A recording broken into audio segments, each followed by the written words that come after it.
UEFA champions লিগের knockout পর্বের play অফের হাই ভোল্টেজ ম্যাচ। ইউরোপের দুই পরাশক্তি স্প্যানিশ জায়ান্ট রিয়াল মাদ্রিদের মুখোমুখি English giant Manchester city.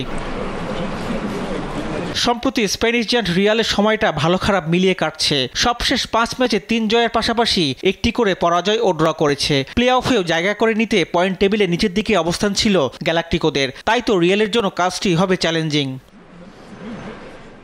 Real শিবিরে নতুন কোনো ইনজুরি সমস্যা নেই, তবে এমবাপ্পে, রদ্রিগো, বেলিংহাম, ভিনিসিয়াস সবাই রয়েছেন fit. Real coach Carlo Ancelotti জানিয়েছেন ম্যান সিটিকে হালকাভাবে নেওয়ার কোনো সুযোগই নেই।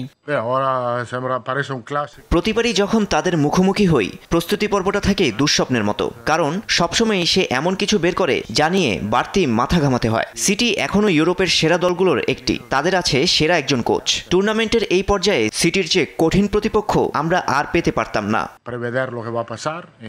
অন্যদিকে ম্যান সিটির সময়টাও কাটছে রিয়ালের মতোই। সবশেষ 5 ম্যাচের মধ্যে 3 জয়ের পাশাপাশি 2 পরাজয়। প্লে অফে জায়গা করে নিতে শেষ ম্যাচ পর্যন্ত অপেক্ষা করতে হয়েছে সিটিজেনদের। তাই তো কঠিন পরীক্ষার মুখে পড়তে হবে ম্যান সিটিকে। মাঠে নামার আগে সিটিজেন শিবিরে রয়েছে ইনজুরি সমস্যা। জেরেমি ডোকু, নাথান একে, নিকো গঞ্জালেস ও রদ্রি খেলা নিয়ে রয়েছে শঙ্কা। প্রতিপক্ষের আক্রমণ ঠেকাতে কঠিন চ্যালেঞ্জের মুখে পড়তে হবে সিটিজেনদের। সে কথা ভালোভাবেই জানেন সিটি কোচ গার্দিওলা। তাদের আক্রমণ ভাগকে নিয়ন্ত্রণ করা অসম্ভব। সবাই জানে তারা অসাধারণ।